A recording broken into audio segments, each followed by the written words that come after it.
Now that abuse has been identified, the next question might be, how does one escape it? As mentioned in the last video, there are multiple hurdles when trying to break free from an abusive relationship, safety being number one.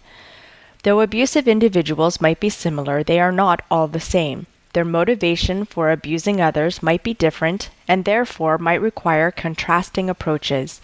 Chris M. Sullivan, Rebecca Campbell, Holly Angelique, Kimberly K. Ebby, and William S. Davidson II from Michigan State University state, little is known about the process women undergo as they attempt to escape abusive men with whom they are or have been involved. Attention has focused on the prevalence of women battering and the factors associated with why some women stay in relationships with abusive men. Prior research has substantiated that many battered women lack the community resources deemed critical to successfully escape abusive men. These resources include, but are not limited to, affordable housing, employment, police protection, healthcare, legal assistance, childcare, and social support. Many women are trapped in relationships with their assailants because they lack the financial means to escape and cannot count on the criminal justice system to protect them. To date, research using either purposive or random sampling techniques has found most women with abusive partners have turned repeatedly to outsiders for help in ending their partner's abuse. Gondoff's 1988 comprehensive study of over 6,000 women from 50 different shelters revealed that women had sought help from the community an average of 6 times prior to their arrival at the shelter. Research findings indicate battered women perceive the help they receive from their communities to be ineffective in ending their assailants' abuse. It is not surprising, given the limited support of friends as well as the lack of resources and support women currently receive from their communities, that so many women remain trapped in abusive relationships. So what more has to happen to keep abused individuals safe from their abusers? Women and men can both be on the receiving end of abuse. Further, elderly and those with disabilities are at risk and may be unable to call for or find help. I believe a great deal of responsibility belongs to each of us in recognizing and intervening when needed. A friend or family member might depend on the assistance of loved ones and acquaintances. Many, if not most individuals who are abused, are unable to free themselves despite their best efforts. And, as Sullivan, Campbell, Angelique, Ebby, and Davidson pointed out, authorities and professionals cannot always be counted on for protection and aid.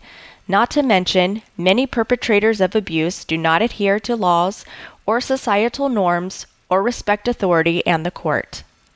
How serious of an issue is abuse? Deborah Epstein gives us a picture in her statement. Despite over 2 decades of reform, fundamental failures persist in the justice system's response to domestic violence.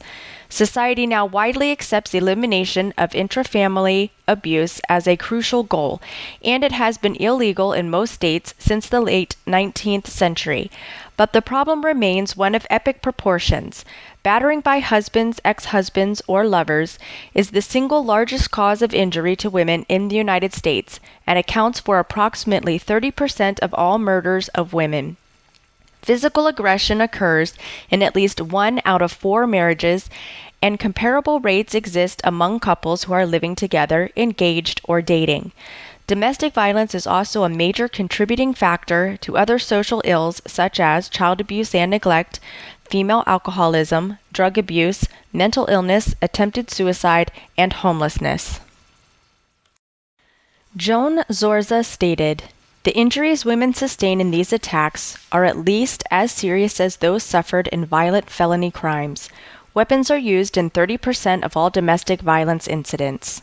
She went on to say, throughout the 1970s and early 1980s, officers believed and were taught that domestic violence was a private matter, ill-suited to public intervention. Although the statistics might be a little different for 2017, as I mentioned in my last video, domestic violence has become so common that in major cities, entire prosecutorial and law enforcement teams have been established just to deal with domestic violence cases. Further, Epstein and Zorza were only speaking of physical domestic violence where the man was the abuser and the woman was the abused. These numbers did not also take into consideration abuse of elderly and disabled, child abuse, or other forms of abuse and domestic violence. Zorza does, however, point out some key problems that still exist today, such as the injuries abused individuals sustain in attacks are at least as serious as those suffered in violent felony crimes, and domestic violence is usually a private matter, but not for the reasons Zorza mentions. Additionally, as I mentioned in my last video, Catherine Kirkwood describes psychological abuse like this. The women's descriptions of waiting for an attack, wondering about the intensity, searching their experience and resources for any method of diffusing the potential violence, all constitute a type of mental and emotional torture, and in fact, their partner's behavior has been likened to the behavior of captors who emotionally torture prisoners of war. Domestic violence today remains a private matter, in that it generally happens in private and therefore can be difficult to prove, especially when or if the abuser denies it. The laws relating to marriage have undergone many changes during the last century, largely toward the goal of equalizing the status of husbands and wives. It is important to keep in mind, however, that reforms in the law do not always translate into reforms in human behavior. No matter how many laws we pass to prevent domestic violence, for example, the safety of women in intimate relationships continues to be a serious problem. According to William P. Statsky, the statistics on violence against women in America are staggering.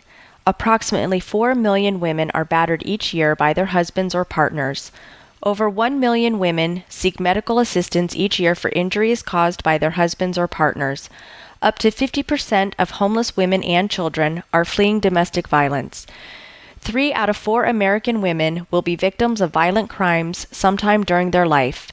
Violence is the leading cause of injuries to women ages 15 to 44. Between 2,000 and 4,000 women die every year from domestic abuse. Close to 500,000 girls now in high school will be raped before they finish high school. The country spends $5 to $10 billion a year on healthcare, criminal justice, and other social costs of domestic violence. As alarming as these statistics are, the numbers are considered low because violence against women, particularly domestic violence, is one of the most unreported crimes in the country. Approximately 1 out of every 100 perpetrators of domestic violence is arrested. Battering is, of course, not the only form of domestic violence. As I have mentioned in the 2 videos before this one, according to the American Medical Association Diagnostic and Treatment Guidelines on Domestic Violence is categorized as a pattern of coercive behaviors that may include repeated battering and injury, psychological abuse, sexual assault, progressive social isolation, deprivation, and intimidation. These behaviors are perpetrated by someone who is or was involved in an intimate relationship with the victim.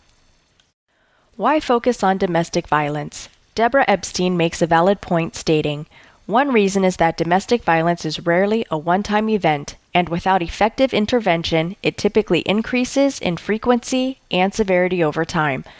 A woman who comes to court today with a black eye is likely to return a few months later with a permanent bald spot caused by her husband pulling a handful of her hair out of her head, or with a few of her teeth knocked out with a hammer. A batterer who enters the criminal justice system later in the abusive dynamic is more likely to commit a felony than a misdemeanor, or to reach the point where he commits one of the murder-suicides that are relatively common in these cases." A pattern of escalating violence takes a profound toll on women both physically and psychologically. Women are more likely to be beaten, raped, or killed by a current or former male partner than anyone else. More women seek medical attention for harm inflicted by a spouse than for injuries caused by auto accidents, rapes, and muggings combined. Once again, I ask the million-dollar question: what can abuse victims do to save themselves and get away from their abuser? What are the most important things to be considered in an abuse situation? What does the abused individual need? First and foremost, an abused individual must get to safety. After that, she or he can begin to take back her or his life. Angela E. Waldrop and Patricia A. Resick stated, "Women appear to use more avoidance strategies when they are still in abusive relationships and trying to cope with ongoing violence. However, the more severe and frequent the abuse becomes, the more likely battered women are to try to take active steps to leave the relationship. Some factors that might place constraints on these efforts are the amount of commitment to preserving the relationship and the resources available to help the woman cope with the abuse in an active and direct manner. Another important factor is the responsiveness of potential help sources such as friends, family, police, and the courts. Women who receive a more positive response from help sources are likely to have greater confidence in their abilities to change their situations and may be more likely to access support services in the future. It is, of course, important to keep in mind that the data may have looked somewhat different if the participants in this research were not so heavily weighted toward those who had already left the battering relationship." When addressing coping strategies and outcomes, Waldrop and Resick stated, "Coping research has extensively examined the relationship between coping strategies and psychological outcomes. In research on the population of battered women, the research has typically been much more descriptive in nature, focusing on the types of strategies used and the psychological effects of abuse, but infrequently examining the relationship between the two. As discussed earlier, women who suffer abuse in intimate relationships are at risk for many negative psychological outcomes. They are also likely to engage in a multitude of coping strategies to survive or end the abuse in their relationship or to leave the relationships. Some limited empirical evidence exists that examines the specific associations between psychological outcomes and particular ways of coping among battered women. 3 of the psychological constructs that have been most commonly investigated in relation to domestic violence are depression, PTSD, and self-esteem. Another factor not yet discussed in escaping abuse is the children. When a woman or man has children with the abuser, she or he might not be able to just up and leave with the children. Laws prohibit one parent from hiding and keeping the children from the other. Therefore, the safety and well-being of the children is a large consideration when trying to escape an abusive relationship.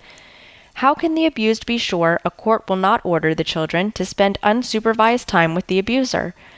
Proving abuse can be very difficult, especially when and if the abuser denies the abuse or attempts to slander the abused individual. Even if severe mental illness in the abuser can be proven, a court might still order the children to have visits with the abusive parent. What about domestic violence between the parents? Most courts take the position that a parent who commits spousal abuse is not necessarily an unfit parent. The court will want to know what effect the abuse has had on the child. A woman or man might be able to save herself or himself, but at what cost to the children?